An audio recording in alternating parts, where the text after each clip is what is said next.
নির্বাচন নিয়ে যত বেশি কালক্ষেপণ হবে, তালভানা সৃষ্টি হবে, সংকট তত বাড়বে এবং আওয়ামী লীগ ফিরে আসার সম্ভাবনা বাড়বে। অন্তর্বর্তীকালীন সরকারের উচিত হবে আওয়ামী লীগকে সর্বপ্রথম নিষিদ্ধ করতে হবে।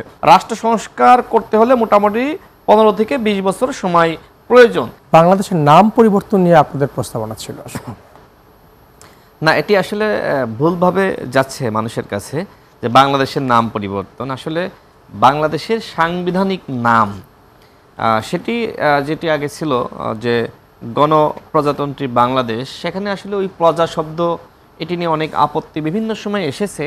তো ওই শব্দটা বাদ দেওয়ার জন্য যে সংস্কার কমিশন তারা কিন্তু যে নামগুলো আমাদের কাছে দিয়েছে তার মধ্যে আপনি কোনটা চান নাকি পূর্বের নাম চান সেটি মতামত জানতে চেয়েছে।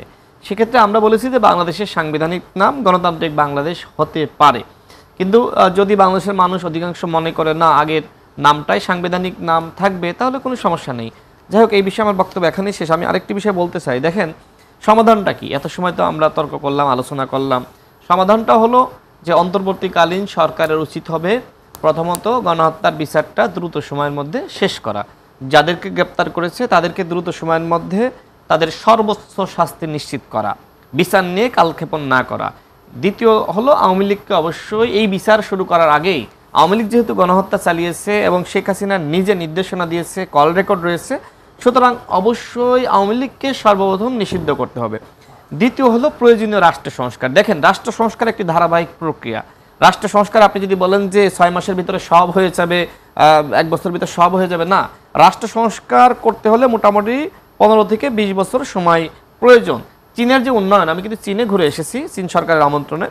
চীন মোটামুটি 35 থেকে 40 বছর এই সময়ের মধ্যে তারা কিন্তু উন্নত হয়েছে, সভ্য হয়েছে, টোটালি তাদের পরিবর্তন হয়েছে। এখনো পর্যন্ত পুরোপুরি তাদের কাজটা শেষ হয়নি। তার মানে বাংলাদেশে যদি চীনের ওই জায়গাটায় যেতে চায় তাহলে 35 থেকে 40 বছর লাগবে। এখন আমাদের অন্তর্বর্তীকালীন সরকারে যারা রয়েছে তারা কি এই সময়টা আসলে পাবে? পাবে না। কারণ কি? কারণ এরা কিন্তু বিপ্লব করে নাই।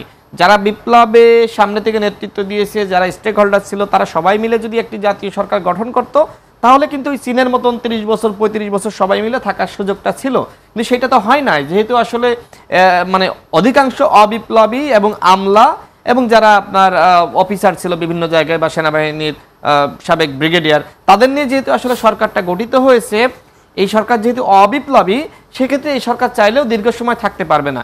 সেই জায়গায় আমার কাছে যেটি মনে হয় যত দ্রুত প্রধান উপদেষ্টার ম্যান্ডেট অনুযায়ী ডিসেম্বর অথবা জুনের মধ্যে ইলেকশন, সেক্ষেত্রে রাজনৈতিক দলগুলো অধিকাংশ চায় যে ডিসেম্বরের মধ্যে ইলেকশন।